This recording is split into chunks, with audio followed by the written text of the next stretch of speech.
Hi, this is Brother Sean with eLearning Brothers. In this screencast, I'd like to give you a quick preview of the Secret Mission Flash game template and show you some of the basic settings for it. To begin, I'd like to just preview the game so you can see how it works.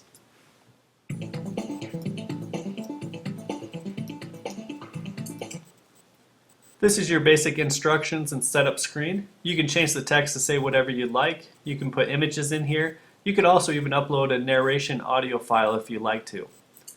Go ahead and click Start. This takes us to kind of the game board. You can see that it's kind of a spy secret mission type of theme here, and the learner will need to click on each one of these blue dots to be prompted to answer a question. So let's go and click on one. You'll notice that there's a countdown timer in the top left or the top right. The learner will need to answer the question within the given amount of time, or they'll be taken to a lose screen where they'll then be prompted to start the game all over again. If they get the answer correct, they get correct remediation. And you'll notice the blue dot has disappeared and some smoke has kind of traded spots with it, indicating that they have successfully completed that mission on this game board. Let's click on another one. If the learner gets one incorrect, they'll be given some incorrect remediation and they'll be prompted to try again. Once they get the question correct, once again, they'll go back to the main game board where they'll see that that mission has been completed and they'll need to continue on to the next question. And they'll do that for the entire game. Once they've successfully completed all the questions, they'll be taken to a conclusion screen. You'll notice in the top left, there is some little red boxes up here, and they illuminate as you answer the questions. There's boxes indicating how many questions there are. So this particular game, we've got it set to 8 questions, and there's 8 boxes up there. 2 of them have been completed, so they're illuminated. Let's let the timer run out, and we'll get taken to the loser screen. Sorry you lose, please try again.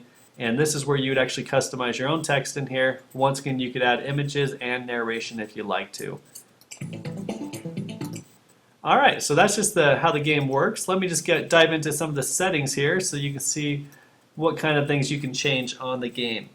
I've got it open up in Adobe Flash CS5, and if you go up to the timeline and to the actions layer and click on the little A or on the keyframe there, then open up your actions panel, and this is where all the settings are.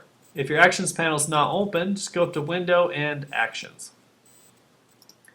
Alright, the first of the overall game settings, we have our number of questions. You can set this anywhere from 4 to 20. And let's go ahead and just set it to 20. The next option is the question type. You can set this to multiple answer, true or false, multiple choice, or mixed. If you'd like all the questions within your game to be true or false, this is where you would set it, true or false. This would automatically make every question true or false.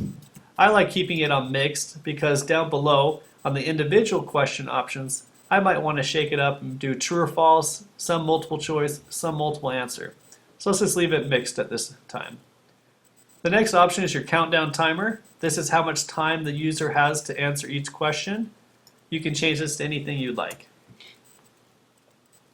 This next section is all about the game sounds.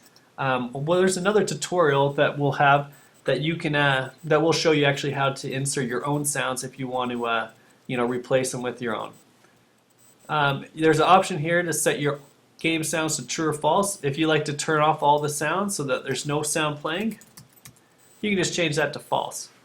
By default, we leave it at true. The game sounds include the splash intro tune. This is the music that plays at the very beginning, your over and click state for the buttons, and your correct and incorrect. There's also some sound narration for the instructions, conclusions, and the lose screen. And then down below you'll see the individual question options. This is where you would set your question type for each question. You can set it to multiple choice, multiple answer, or true or false. You'd then indicate which options are correct and incorrect.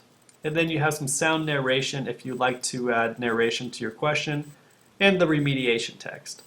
So that's just a basic overview of the Secret Mission Flash game template.